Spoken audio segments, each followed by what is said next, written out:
Baada ya majuma 62 mpakwa mafuta atakataliwa mbali, wala atabakia na kitu.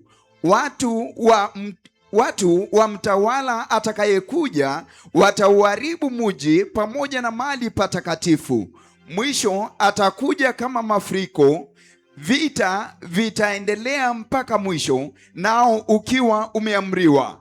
Mtawala huyo atathibitisha agano na watu wengi kwa juma moja.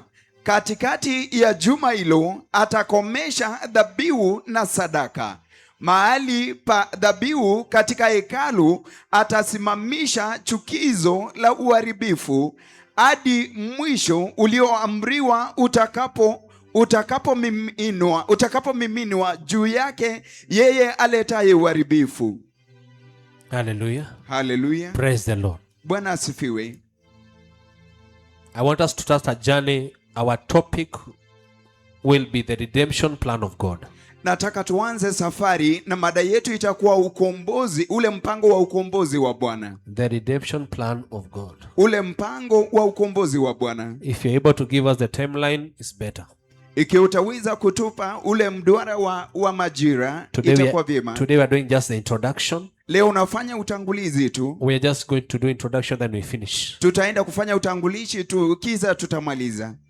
Hallelujah. Hallelujah. When Daniel was praying, wakati ambapo Danieli alikuwa naomba. Why was he praying? Now look at me. Kwa nini alikuwa naomba? Nitazame. Hallelujah. Hallelujah. Salimia jirani, mwambie karibu. Karibu kwa toba na utakatifu. Hebu muulize, wewe ni mshirika wa toba? Si tuongeleshane. Muulize kama ni mshirika wa toba. Umesemaje? Umesemaje? Praise the Lord. Bwana asifiwe. Andika na capital letter, the redemption plan of God. Date 14th June 2026. The preacher is me. If you don't know me, for the visitors, I'm Pastor Harrison. Thank you. Ikiwa unijui, kwa wageni, mimi ni mchungaji Harrison.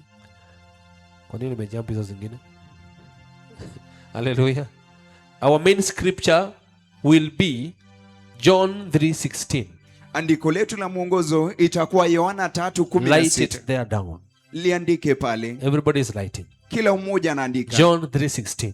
Yohana 3:16. For God so loved the world, kama vile Bwana Mungu aliupenda ulimwengu, gave his only begotten son, akamtoa mwanae wa pekee, that whosoever believe in his gospel, his son Jesus, kwamba yeyote muaminie mwanae Yesu will not perish, hataangamia, but will have eternal life. bali atakuwa na uzima wa milele.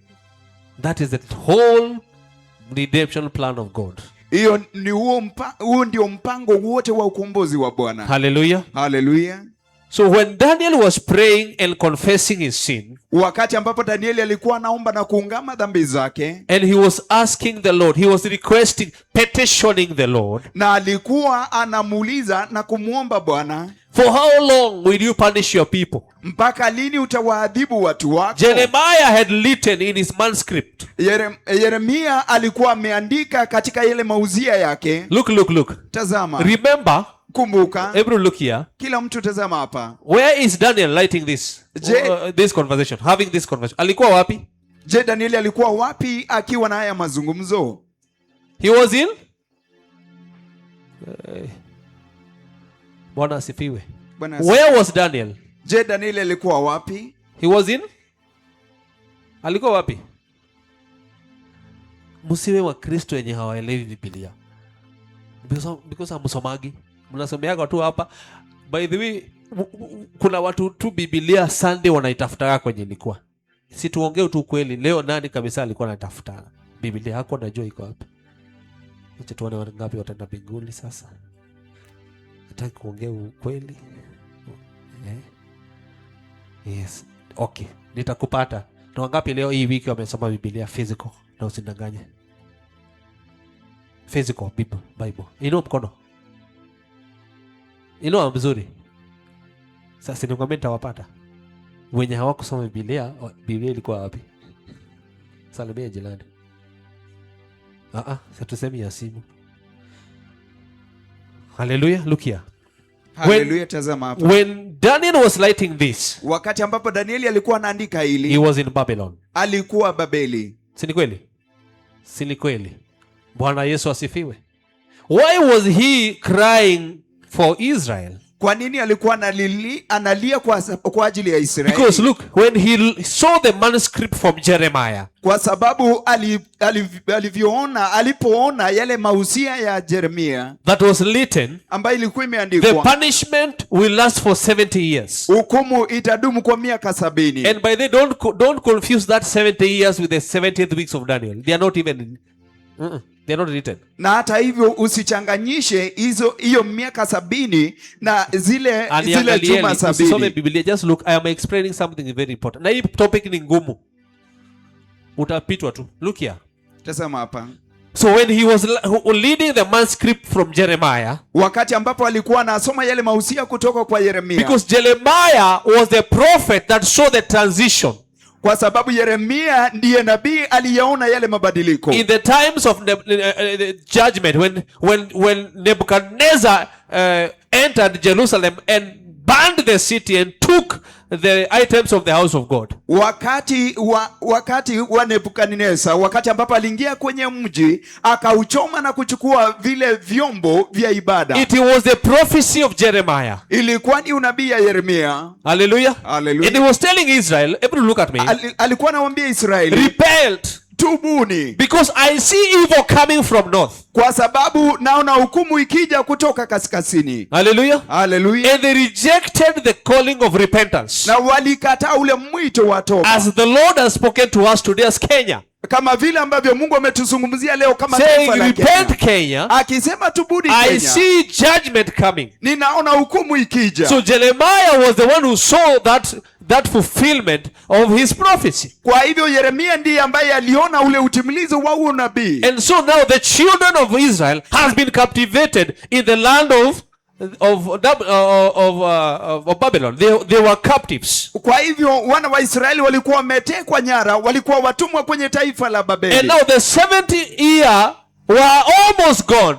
Na sasa karibu miaka 70 ilikuwa imepita. And the Lord was silent. Na Bwana alikuwa amenyamaza. He was not speaking about their redemption. Hakuwa anazungumzia ukombozi wao. So when Daniel approached, when Daniel decided to go before the Lord, wakati Danieli aliamua kwenda mbele za Bwana, in prayer, in petition, katika kuomba na dua, in repentance, katika toba, the Bible says from verse number 20, Biblia inasema kuanzia mstari wa 20, that angel Gabriel was sent to him. Kwamba malaika Gabrieli alitumwa kwake. We know Gabriel is a messenger. Tunajua Gabrieli ni ule mjumbe. Is an angel in the department of giving message. Ni ule malaika ambaye yuko katika idara ya kupeana ujumbe. But he comes and tells Daniel, anakuja na kumwambia Danieli, I could have come earlier. Ningekuja mapema. But I was nilishikwa, I was captivated by the spirit of Persia. Lakini I was I don't know the right word to use, but he was saying, when you started to pray, your prayer was answered. Lakini wakati ambapo ulipoanza kuomba, ombi lako lilijibiwa, but likazuiliwa. Lakini likazuiliwa. Hallelujah. Hallelujah. I could have come to you. Ningekuja kwako. That was number 1. Number 2, hiyo ilikuwa nambari ya kwanza. He's telling Daniel, anamwambia Danieli, you have found favor before the Lord. Umepata kibali mbele za Bwana. But there's some things you are not understanding. Lakini kuna mambo ambayo huyaelewi. No, let me look at me. Kila mtu nitazame. Hallelujah. Hallelujah. That the gravity of sin before God is heavy. Kwamba ile uzito wa dhambi mbele za Bwana ni mzito. It is not simple as you are looking at it. Si rahisi kama vile ambavyo unavyoitazama. For you to plead for Israel, it is good. Kwa Israeli ni vyema. For you to plead for Israel. Kwako wewe kuomba kwa ajili ya Israeli. But you don't understand the gravity of sin before God. Lakini hauelewi ule uzito wa dhambi mbele za Bwana. That what Israel has committed. Lakini kile ambacho Israeli ametenda. It was huge. Ilikuwa kubwa. It was abhorrence. Ilikuwa mbaya zaidi. Can we talk about what they had done? Je, tunaweza anza kuzungumza kuhusiana na kile ambacho wametenda? Walikuwa wametenda. Hallelujah. Hallelujah. The words of Jeremiah. Maneno ya Yeremia. If you look at the book of Jeremiah. Ikiwa utatazama katika kitabu cha Yeremia. Hallelujah. Hallelujah. they abandoned the sacrifice of God. Waliacha ile dhabihu ya Mungu. They took their children. Walichukua watoto wao. They offered to gods, to other gods. Wakawapeana kwa miungu mingine. Hallelujah. Hallelujah. And then God calls Jeremiah in the potter's gate. Na kisha Mungu anamuita Yeremia katika lile lango La ufinyanzi. And he's speaking to him where he was there. Na anamzungumzia wakati ambapo alikuwa pale. Look here. And he's telling Jeremiah. Na anamwambia Yeremia. Jeremiah, what do you see? Yeremia, nini ambacho unaona? Jeremiah was looking at the potter. Yeremia alikuwa anamtazama yule mfinyanzi. And as the potter was making the pot. Na wakati ambapo yule mfinyanzi alikuwa anafinyanga zile viungo. When the clay was still on his hands. Wakati ambapo ule udongo ulikuwa mikononi mwake. The pot broke. Zile vyombo zikavunjika. It did not come as he was the intention was. Haikukuja venye alikuwa anataka. Haikutengenezeka jinsi ambavyo ilikuwa inastahili. And then na kisha the potter break the whole pot and he make it again. Yule mfinyanzi alifunja kile chombo chote mzima na kufanya upya. It was a prophecy. Ilikuwa ni unabii. And then he asked Jeremiah. Na kisha akamuuliza Yeremia. Jeremiah, what do you see? Yeremia, unaona nini? I see ninaona the potter making a pot. Mfinyanzi akitengeneza. But as he was making the pot, lakini wakati ambapo alikuwa anatengeneza hizo chombo, he also break it again and make it another one. Na alivunja na kuitengeneza na kutengeneza ingine. So a prophecy came from there. Unabii inaanzia pale. He said to Jeremiah, anamwambia Yeremia, as clay is in the hands of the potter, kama vile udongo ulivyo mikononi mwa mfinyanzi, so as these people of Israel are in my hands. Ndivyo hao watu wa Israeli walivyo mikononi mwangu. They had abandoned sacrificing to God. Walikuwa wameacha ile dhabihu ya Mungu. They went to sacrifice to other gods. Na wanataka kutoa dhabihu kwa miungu mingine. Imagine giving your daughter and your son to other gods. Achinjwe as a sacrifice. What an abomination. Unaweza kuwazia kumtoa mwanao binti wako ama mwanao kwa miungu mingine ili akapate kuchinjwa kuwa dhabihu. So the gravity of sin was huge before the Lord. Na kwa hivyo ule uzito wa dhambi ulikuwa mkubwa mbele za Bwana. And so he was telling Jeremiah. Na kwa hivyo alikuwa anamwambia Yeremia. No, he was telling Daniel. Alikuwa anamwambia Danieli. You don't understand the gravity of sin. Hauelewi uzito wa dhambi. Hallelujah. Hallelujah. They took the prophets, they killed the prophets. Walichukua manabii na kuwaua. They killed them. Waliwaua. They rejected the messengers of God. Walikataa wale wajumbe wa Mungu. So essentially they rejected God. Kwa hivyo walimkataa Mungu. So before the Lord, kwa hivyo mbele za Bwana, they had committed great sin. Walikuwa wametenda dhambi kubwa. And so when Jeremiah was writing this manuscript, na kwa hivyo wakati ambapo Yeremia alikuwa anaandika hili gombo, in the book of Jeremiah 29 verse 11, katika kitabu cha Yeremia 29 mstari wa 11, I know the plans I have for you, kwa kuwa ninajua ile mipango niko nayo kwa ajili yako, says the Lord. Asema Bwana. These people were not, they had not gone to Babylon. Au watu hawakuwa baada hawakuwa wameenda huko Babeli. He was speaking judgment. Alikuwa anazungumza hukumu. And after judgment, blessings. Na baada ya hukumu, baraka. Jeremiah 29:11. Yeremia 29:11. Hallelujah. He was giving them hope. Alikuwa anawapa tumaini. That God kwamba Mungu will come to restore you from the land of slavery. I know you are going there. Atakuja kuwakomboa kutoka ile nchi ya utumwa. But don't lose hope. There is hope for you. Lakini msipoteze tumaini, kunalo tumaini kwa ajili yetu. After 70 years, baada ya miaka 70, God will remember his covenant. Mungu atakumbuka agano lake. He will restore you back to the land of promise. Atawakomboa na kuwarejesha katika nchi ya. You will worship God again. Mtamwabudu Mungu tena. But now back to Daniel. Lakini sasa tukirudia Danieli is before the angel Gabriel. Ako mbele za malaika Gabriel. And Gabriel is telling Daniel. Na Gabriel anamwambia Danieli. You don't understand. Uelewi. You don't understand. Uelewi. Because of what they have done. Kwa sababu ya kile ambacho wametenda. Hallelujah. Hallelujah. A decree has been passed. Hukumu imeamriwa. A decree. Tangazo limeamriwa. To these people. Kwa watu. 70 weeks. juma 70. Hallelujah. Hallelujah. They will pass through the 70 weeks Watapitia majuma 70 until now they are redeemed. hadi wakati ambapo sasa watakombolewa. And so he was talking about the redemption plan of the Jews. Na kwa hivyo alikuwa anazungumzia ule mpango wa ukombozi wa Wayahudi. But as you look very careful, look here. Lakini wakati ambapo unatazama kwa makinifu, there is no redemption plan for the Gentiles there. Hakuna ule mpango wa ukombozi kwa ajili ya watu mataifa. In the 70th weeks of Daniel, katika hizo juma 70 za Danieli, he is addressing the sons of Jacob. Anawazungumzia wana wa Yakobo. He is saying, anasema, I am going to restore them. Ninaenda kuwarejesha. I know I have a good plan for them. Ninajua niko na mpango mwema kwa ajili yao. But for those 70 weeks I will punish them. Lakini katika hizo juma 70 nitawaadhibu. I will punish them. Nitawaadhibu. As I'm punishing them, I'm restoring them also. Na katika njia hiyo pia nitawarejesha pia. And that's why he came with 6 points. Na ndipo sasa alikuja na hoja 6. If you look in the book of Daniel chapter 9, ikiwa utatazama katika kitabu cha Danieli sura ya 9 from verse number 24, kuanzia mstari wa 24, he says, anasema 77 are decreed for your people and your holy city. Majuma 70 yameamriwa kwa ajili ya watu wako na kwa ajili ya mji wako mtakatifu. Why? Kwa nini?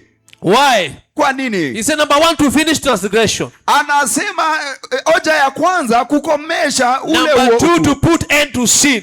Nambari ya pili kukomesha dhambi. Number 3, to atone for wickedness. Nambari ya 3 kufanya upatanisho kwa ajili ya Number 4, to bring everlasting righteousness. Nambari ya 4 kuleta ule uwaki wa milele. Number 5, to seal up the visions and prophecy. Nambari ya 5 ni kuweka muhuri ule unabii. And number 6, the last point, to anoint the most holy. Na nambari ya 6 ambayo ni ya mwisho ni kupaka mafuta mji mtakatifu.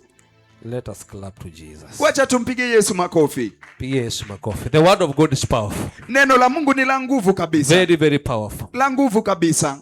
77. Juma 70. We're not going to tackle it today. Hatuendi kuishughulikia leo. We are just doing introduction. Tunafanya tu utangulizi. Hallelujah. Hallelujah. But now, lakini sasa we are talking about the redemption plan of God to all mankind and creations. Tunazungumzia ule mpango wa ukombozi juu ya wanadamu wote na umbaji wote. Hallelujah. Hallelujah. If this is the plan for the Jews, ikiwa huu ndio mpango kwa ajili ya Wayahudi, what about the Gentiles? Je, kuhusiana na watu wa mataifa? Hallelujah. Hallelujah. What about the Gentile church? Je, kuhusiana na kanisa la watu mataifa? And so, na kwa hivyo, where does this all start from? Je, haya yote yanaanzia wapi? What is the chronology? Kwa sababu ni mfululizo. I want to give you the chronology of where we shall walk as God leaders. Na nataka kuwapa ule mfululizo jinsi ambavyo tutakavyotembea Bwana akituongoza. You are writing the chronology events.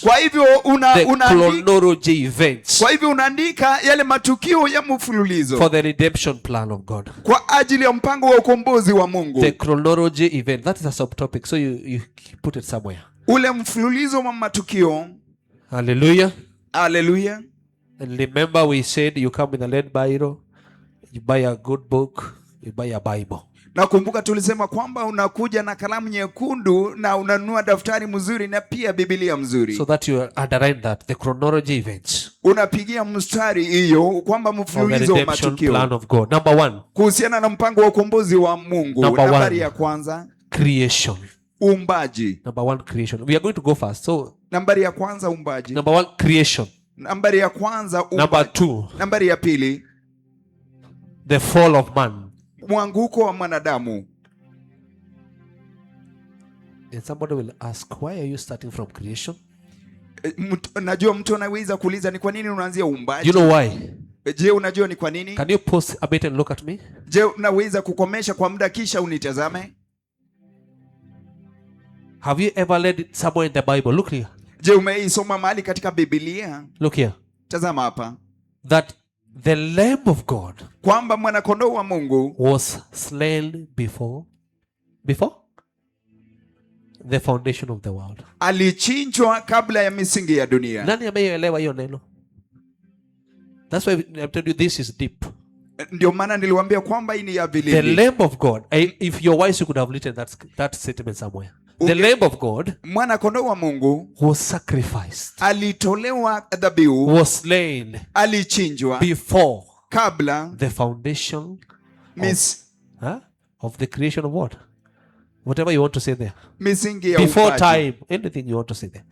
Kabla ya wakati, chochote ambacho So, utataka kuandika. God saw the end from the beginning. Kwa hivyo Mungu aliona mwisho kuanzia mwanzo. Hallelujah. Hallelujah. God always sees. That's what you're also writing. God sees the end from the beginning. Hicho ndicho ambacho unaandika pia, kwamba Mungu anaona mwisho The Lamb kuanza of mwanzo. God Mwana kondoo wa Mungu was slain, alichinjwa, slaughtered, was alichinjwa, given alipeanwa before kabla the creation, uumbaji, before time, kabla ya before wakati, the foundation. kabla ya msingi. Anything you want to say there. Chochote ambacho unataka kusema pale. Hallelujah. Hallelujah. So now that's why our chronology event number 1 is creation. Kwa hivyo lile tukio la mfululizo letu la kwanza So when ni uumbaji. man is created, Wakati ambapo mwanadamu aliumbwa, God knew that he will fall. Mungu alijua kwamba ataanguka. Tuko pamoja. Before he is created, he knew. Kabla alimuumba, That's why we have alijua. said there, God sees the end from the beginning. Ndiposa tumesema pale kwamba Mungu anaona mwisho kuanzia mwanzo. So number 2 is the fall of man. Kwa hivyo nambari ya pili ni mwanguko wa mwanadamu. Number 3, Nambari ya tatu, the promise. ile ahadi. The promise. Ile ahadi. Number 4. Nambari ya 4. Number 3, the promise. Nambari ya tatu ni ahadi. Number 4, Nambari ya 4, the incarnation of Christ. kule kudhihirishwa kwa Yesu katika umbo la mwanadamu. The incarnation of Christ. Kule Sijui kama ndivyo inasema, lakini ni sawa. Incarnation. By the incarnation, can I spell for you?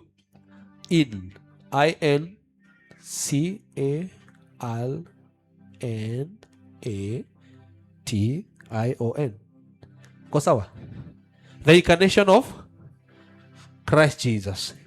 Don't worry, we shall tackle it as kule kudhihirishwa kwa Yesu katika umbo la mwanadamu. We are in number what? Number? Nani wako 4? Tuko 5. The death and the crucifixion of Jesus. Kifo na kusulubishwa kwa Yesu Kristo. The death and the crucifixion of Jesus. Thank you for writing. Kifo na kusulubishwa kwa Yesu Kristo. Hallelujah. Hallelujah.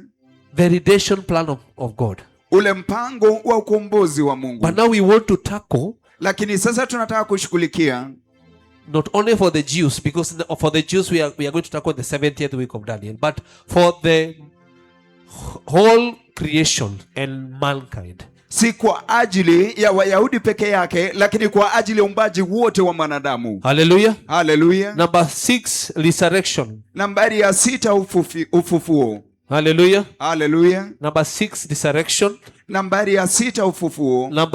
Next, the church age. Nambari ifuatayo ni majira ya kanisa. The church age. Majira ya kanisa. The church age. Majira ya kanisa. Even Washosho are writing, very powerful. Hata Washosho wanaandika ya nguvu kabisa. Then from there we have the rapture of the church. Kisha kutoka hapo tunao kule kunyakuliwa kwa kanisa. Am I fast or you are good? Je, ni kwa haraka ama mko sawa? Hallelujah. Hallelujah. The rapture of the church. Unyakuzi wa kanisa. From there we have the tribulation. Kutoka hapo tunayo dhiki. Remember we are tackling creation, not even Gentile and Jews alone, but creation. The redemption to creation. Kumbuka kwamba tunashughulikia ule umbaji, hatushughulikii Wayahudi. Have you written tribulation? Watu wa mataifa. Je, umeandika dhiki? That is number what?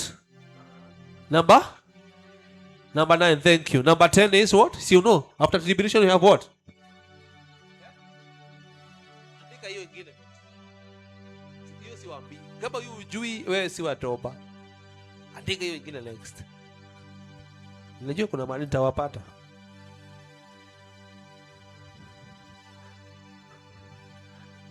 Abu andikeni alafu tuna exchange hiyo vitabu kwa na jirani.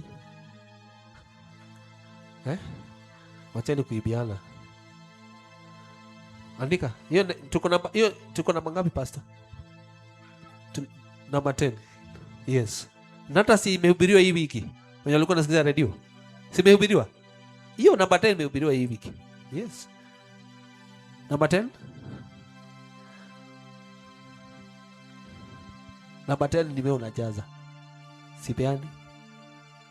mwenye tanguka hiyo tutasema si wa toba. Atuambie yeye ni wa kanisa gani? Juu. Haleluya. Na leo tuko na wageni wengi mpaka watoto. Tunashukuru Mungu. But next Sunday itakuwa ni siku yao kabisa. Hapo wametusamehea. So number 10 is, tuseme na nguvu kama umeandika na confidence. Number 10 ni the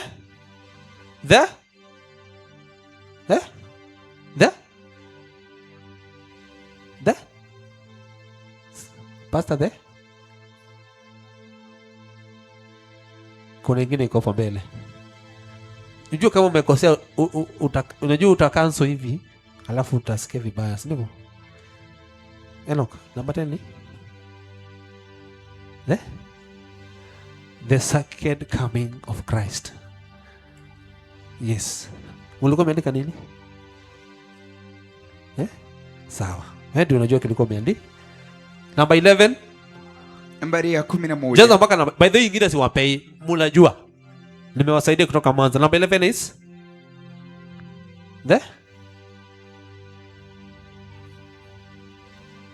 dude. Wala sifiwe. Number 11 ni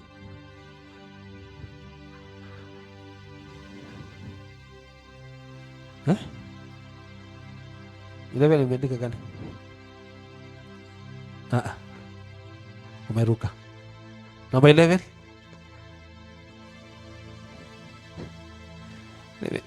Nimewapata leo. Nimewapata. Mko kanisa gani? Ni toba hii kweli? Sylvia. Number 11 imeandika nini? Na Joshua. Acha nione. Andika, acha kusema ati hujui. Number 11. Joshua, kwani una kanso aje hapa? Andika number 11. Unajua.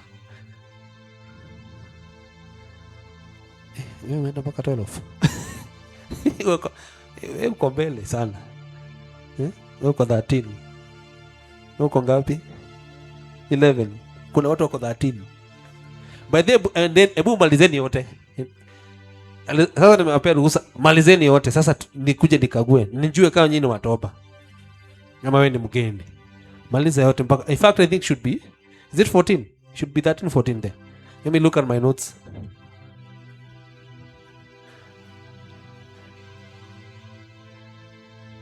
Should be 13. 13.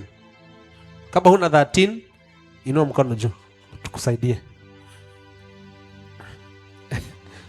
Mzee na umeharakisha sana. Umegiva paraka aje? Uko namba ngapi? Usijari kama ujui tuko hapa ndio. Hebu nione. Sitasoma. Uko bado 11 na wewe? Usikanishe na huyu tena kama hajafika 12. So look here. Tazama hapa. It is a good test kama unajua hii kitu imehubiriwa hapa na manabii wa Bwana. Si ni kweli? Siku mingi. Na kama hiyo hujui kuandika chronology na kuipanua ndani. So tulikuwa tunafika wapi? Wacha niwasaidie because time is not on our side. Wewe umekwamia wapi? Umekoma wapi? Namba 11. Ulikuwa umeandika 11 ama 10? 11 uliandika nini? Okay, 10 uliandika nini? Soma na nguvu. The second coming of, that is number 10. 11. After the second coming, what next? Millennium lure for 1000 years. Si ni kweli? We know that. Utawala wa miaka 1000. Hallelujah. Hallelujah. Millennium lure lane ama lane. Lure or lane. Ama andike a 1000 lane of Christ. Utawala wa miaka 1000 wa Kristo. Number 12. Nambari ya 12. The great what? The great white. Yes, andika sasa. Yes, nishakupea crew. No was the great. The great. Na lazima iwe na white, lazima iwe na judgment, lazima iwe na throne hapo ndani. Tuko pamoja? Hallelujah. The last one. ya mwisho. The eternal state. In other words, new heaven, new, si kweli? The eternal state, Ile hali ya milele. hiyo ndio menu ya ministry. Kama una hiyo na una vision na mission ya ministry, uko mahali umepotea kidogo. Kuna mtu amepotea. See, now we are good. Sasa tuko sawa. From creation to eternal. Tunaelewana? Bwana Yesu asifiwe. Uko nyuma mko sawa? From creation to, that is how God has invested to restore man. Hivyo ndivyo Mungu amewekeza kumrejesha mwanadamu. To restore him from we know the life of man is divided into three. Si kweli? Tunajua maisha ya mwanadamu imegawanyika the innocent katika sehemu state, tatu. the fallen state and the innocent, the fallen and the redeemed state. Na unaona sasa redeemed state inaanza wapi? You can even look at the chronology. Bwana Yesu asifiwe. Bwana asifiwe. So what we have started here today, kwa hivyo kila ambacho tumeanza hapa leo, the book of Daniel chapter number 9, kitabu cha Danieli sura ya 9. Hallelujah. Hallelujah. It was just an introduction, ilikuwa tu ni utangulizi of the redemption plan of God upon the house of Israel. Ilikuwa ni ule utangulizi wa ule mpango wa ukombozi wa Mungu juu ya nyumba ya Israeli. I want to say this, then I finish. Nataka kusema ilikuwa tena nimalize. We are talking about 70 weeks. How many weeks? Tunaangazia zile juma 70. Majuma ngapi? Sema na nguvu. Majuma ngapi? Mimi sisemi na Kiingereza, sema naongea na Kiswahili. Majuma ngapi? Majuma ngapi? Bwana asifiwe.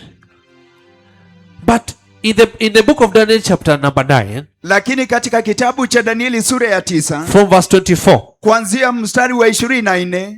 Hallelujah. Hallelujah. Anasema at the end of the 69 weeks, anasema mwisho wa majuma 69, what happens? Nini itafanyika? What happens? Si tulisema na nyinyi? Nini inafanyika?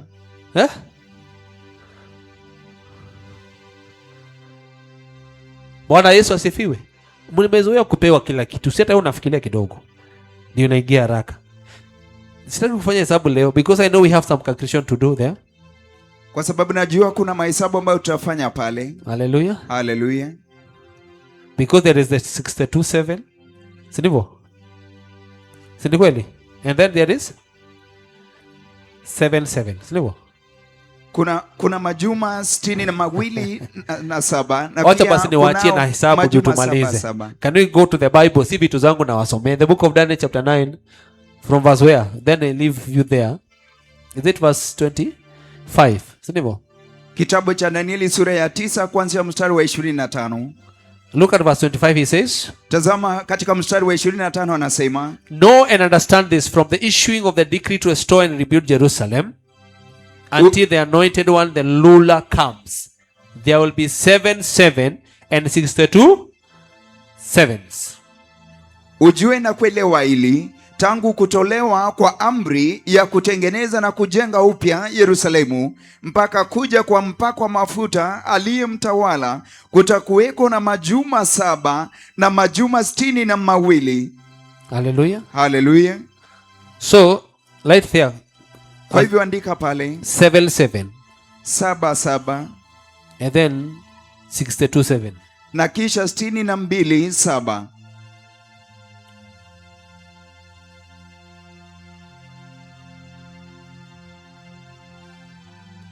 Alafu nipatie toto. Unafanya calculation sasa. 7 times 7 equals to then 62 times 7 ni how much? Ati? 434. Si kweli? So 434 plus 49 add together 4.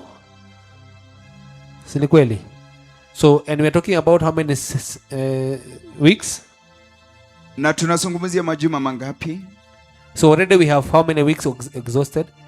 Kwa hivyo tayari tuko na majuma mangapi ambayo yameisha? Okay, let me simplify for you. Unajua kuna watu wako wanaelewa hesabu hata kwa darasa. Niangalieni. Kila mtu niangalie, don't light. Na siongeze hii ni unamalizia nayo.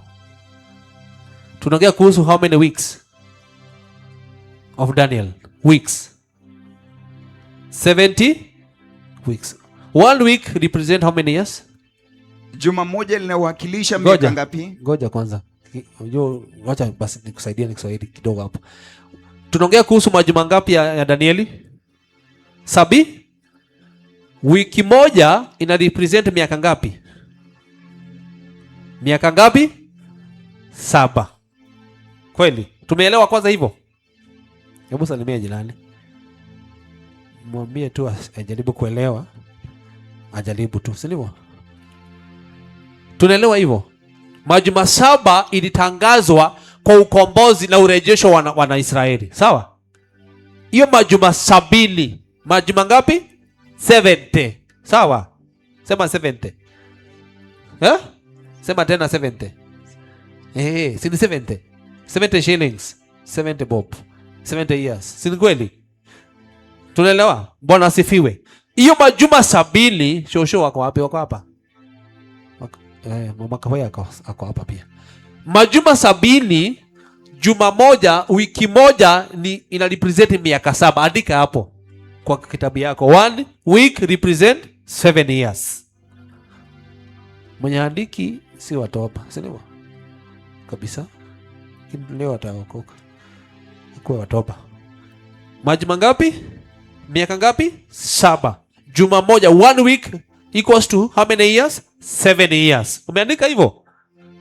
Angalia kama jirani ameandika ama anachora kitu kingine hapo. Si sawa?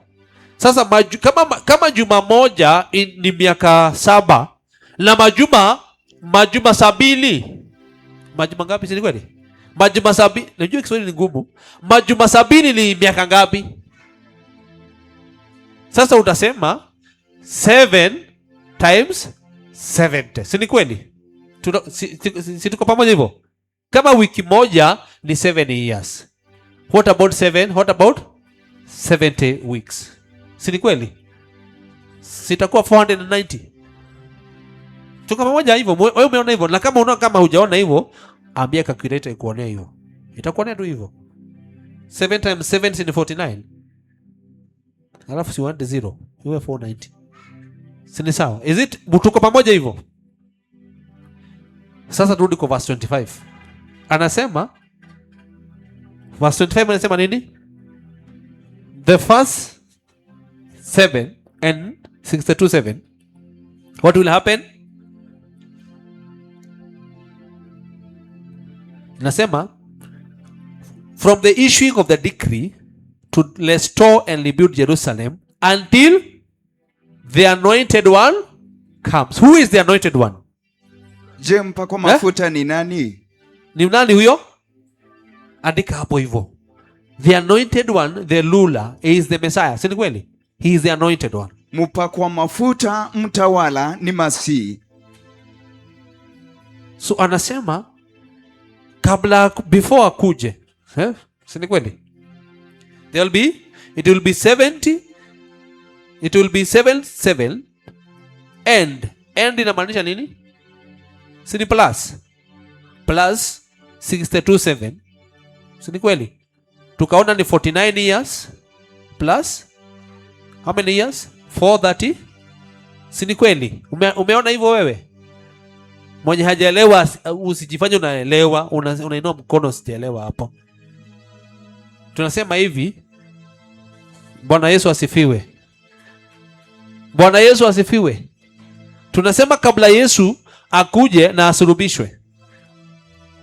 Si ndivyo nasema? Kutakuwa na 7 ambao ni 7 times 7 tuliandika hapo juu. Ni 49 years plus 434 years. Na kuna maana. Tumafanyia hesabu. The temple of Jerusalem was built for how many years? Hekalu la Yerusalemu lilijengwa miaka ngapi? 40?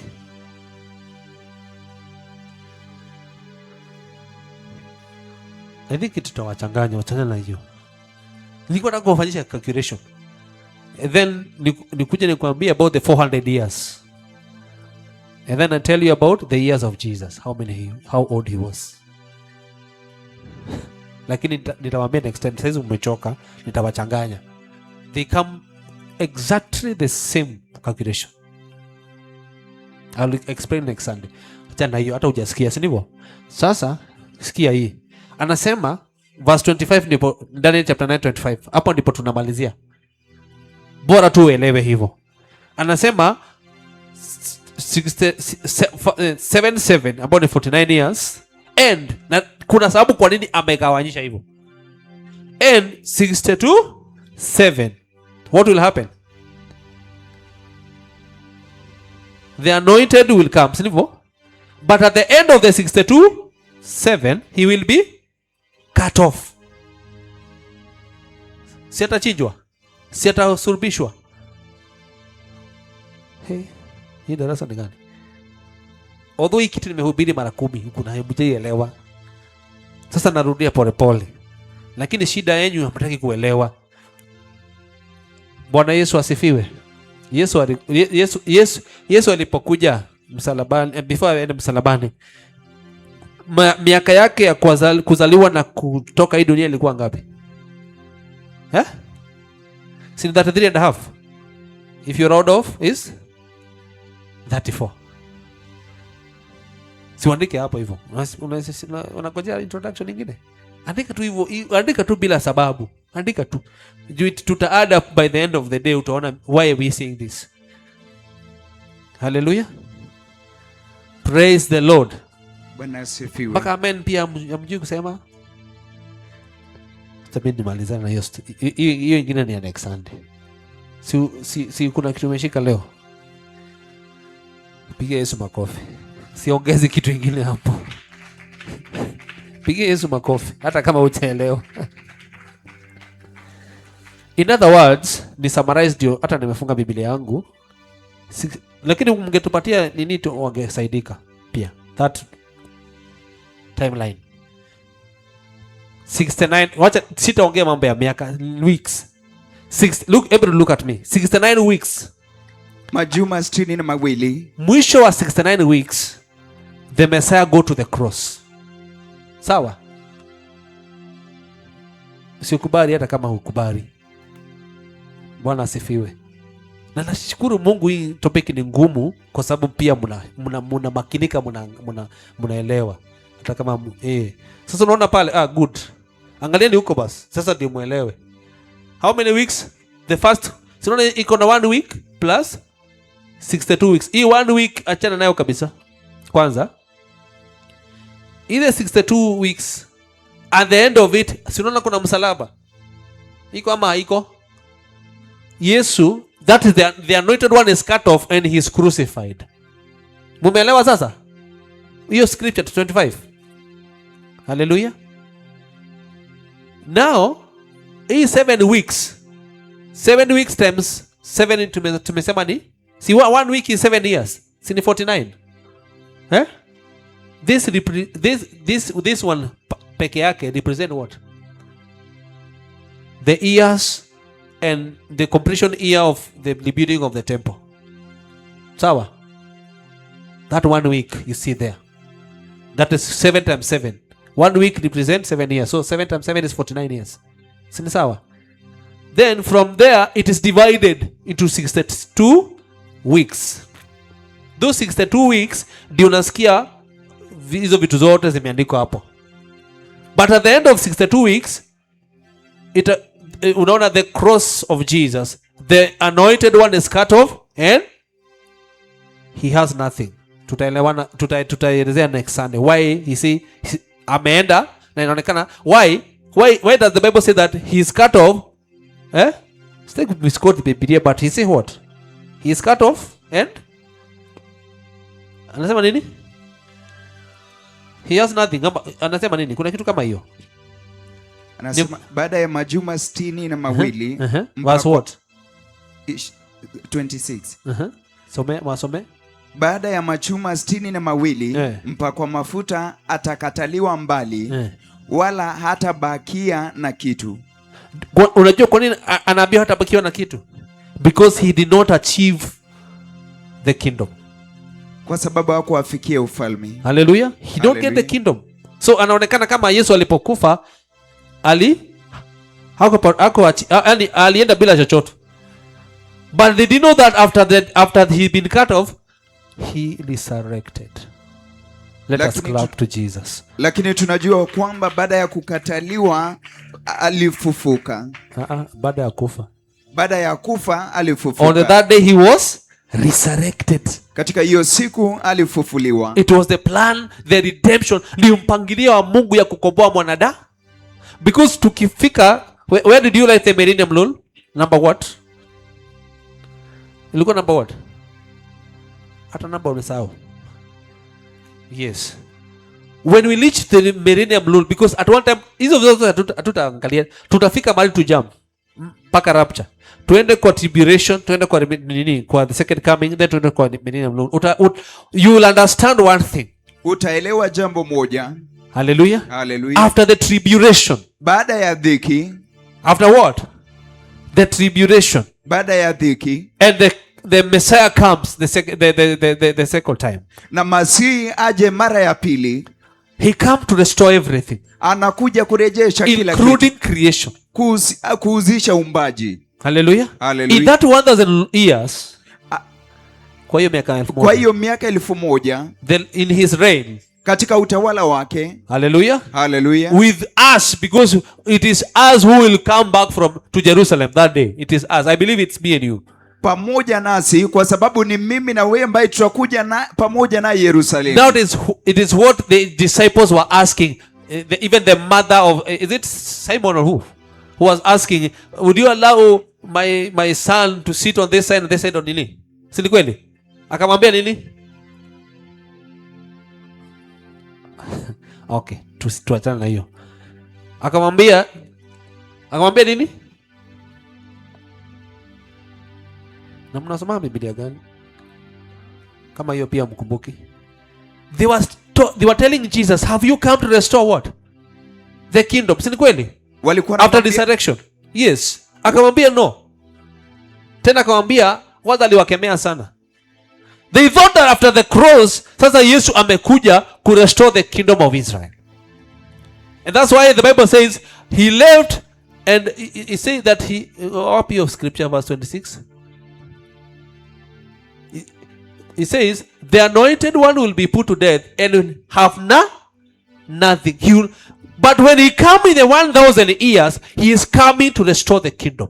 Lakini wakati ambapo anakuja katika hiyo miaka 1000 anakuja kurejesha ufalme. To rule in Zion. Kutawala huko Zayuni. The headquarters of the whole world will be in Jerusalem. Makao makuu ya dunia yote mzima itakuwa Yerusalemu. He will rule the iron scepter. We shall see all those things there. Atatawala na ile fimbo ya chuma. Yote tutayaona pale. He will be ruling every majimbo, every country will be getting direction from Jerusalem. Atakuwa anatawala katika majimbo yote, nchi zote zitakuwa zinatawaliwa kutoka Yerusalemu. I'm telling you, God is so powerful.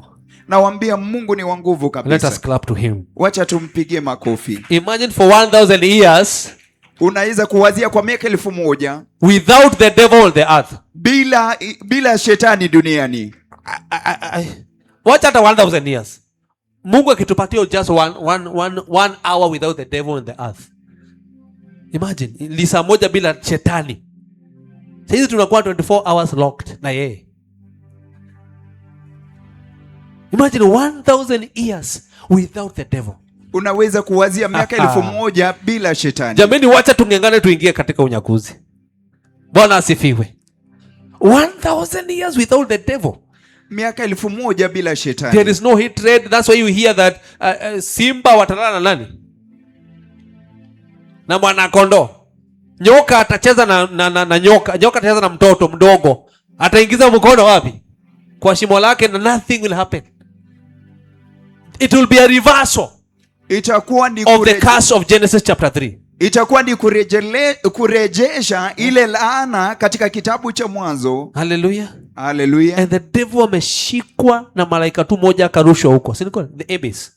Si ni kweli? Amefungwa huko. La kweli shetani hana nguvu. Atashikwa tu na malaika Tupigie Yesu makofi. Malaika tu moja peke yake. Shikwa, awekwa huko, afungiwe huko. Na huko kuna giza.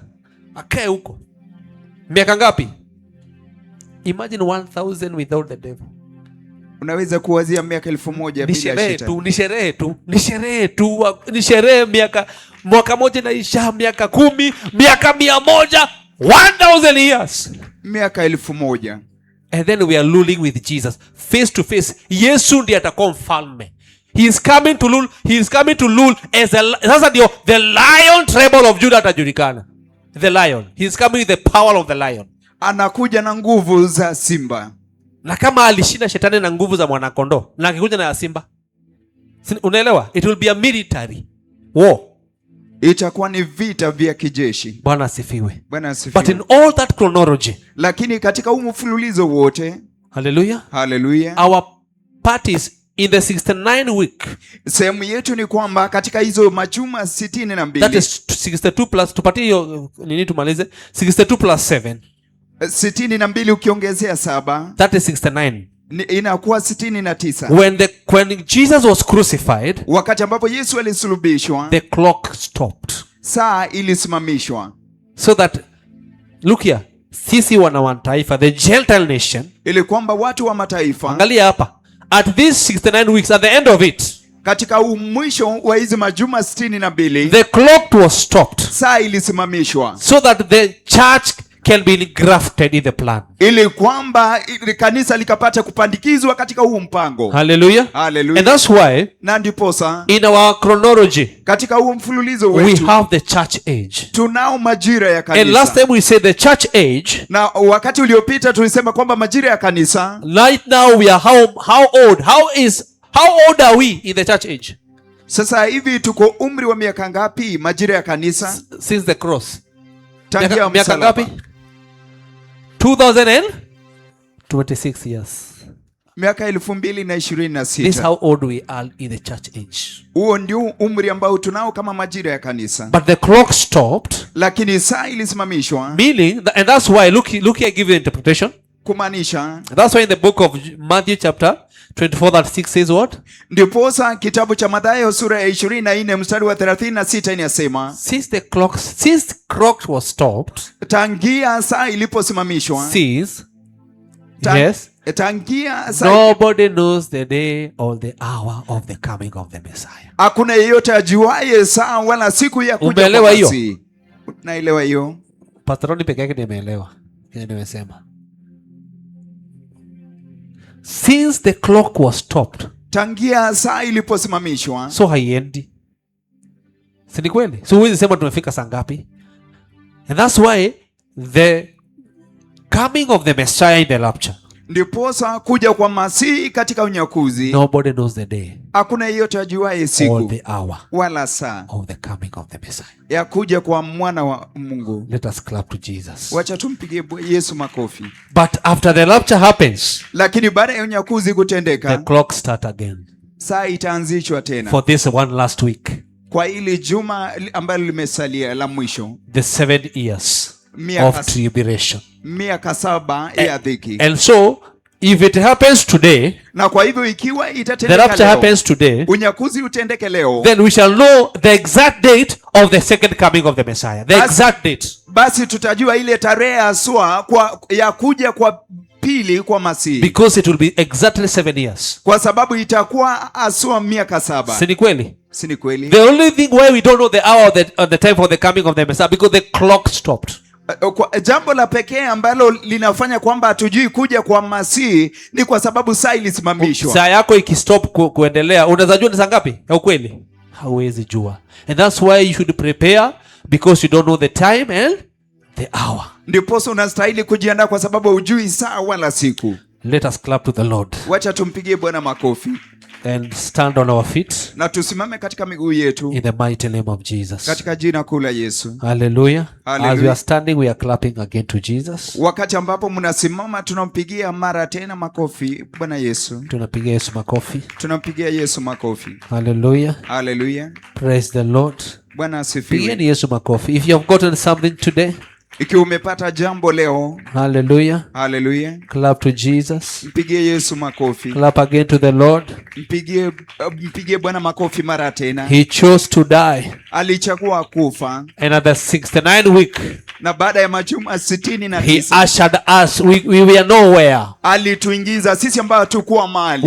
He ushered us into the plan of the redemption of God. Alituingiza katika ule mpango wa ukombozi wa Mungu. Raising up our hands. Tukiwa tumeinua mikono yetu. Father, we thank you today for your word. Baba, tunakushukuru leo kwa ajili ya neno lako. We thank you today for your mercy. Tunakushukuru leo kwa ajili ya rehema zako. For you chose at the 69th week, kwa sababu ulituchagua katika majuma 69 to engraft us the body of Christ, kutupandikiza sisi mwili wa the Kristo, Gentile nation, watu wa mataifa, that we may eat from the tree, kwamba tukapate kula kutoka kwa we may mti, drink from the vine, wakati ambapo tutakunywa kutoka kwa mzabibu, we may enjoy the sonship with Christ. tukapate kufurahia ule uwana pamoja na Kristo. And you bonded us together, na ulituunganisha and you pamoja, called us the church, na ukatuita kanisa, and then you have sent to us the messenger na kisha umetutumia wajumbe at the church age katika majira ya to kanisa, prepare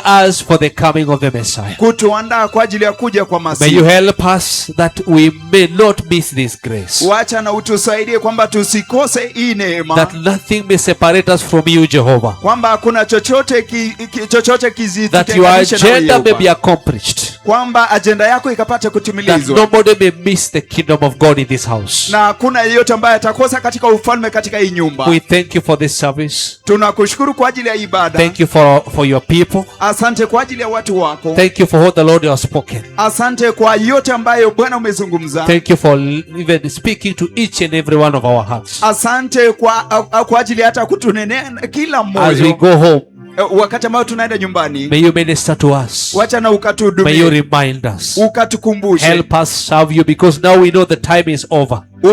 Utusaidie kukutumikia kwa sababu sasa tunajua muda umekwisha. Help us change our lives. Tusaidie kubadilisha maisha Help yetu. us embrace repentance. Tusaidie kukumbatia Help toba. us humble and be faithful to you, Tusaidie kunyenyekea na kuwa uaminifu for kwako, the glory and honor of your name. kwa ajili ya utukufu na heshima ya jina Oh, lako. may you send these people with your blessings, Wacha Bwana na ukatume hao watu na baraka the zako, blessings of your healing, baraka za uponyaji wako, with your blessings of provision, na baraka za utualizi, protection, ulinzi, peace, amani, victory, ushindi, all blessings from the two mega prophets. baraka zote kutoka kwa manabii wawili wakuu sana. May you lay them to them, because they have surrendered to Jesus. Wacha na ukaziweke juu yao kwa sababu wamejisalimisha kwa Yesu. They have submitted to the ministry of repentance and holiness. Wamejisalimisha kwa huduma ya toba na utakatifu. Let there be nobody who will lack your grace Wacha kusiwe na yeyote ambaye atakosa neema and yako your visitation na mtembeleo wako and your healing na uponyaji wako and your peace. na amani yako. We give you all the glory. Tunakupa utukufu wote. Thank you for allowing us to partake food today.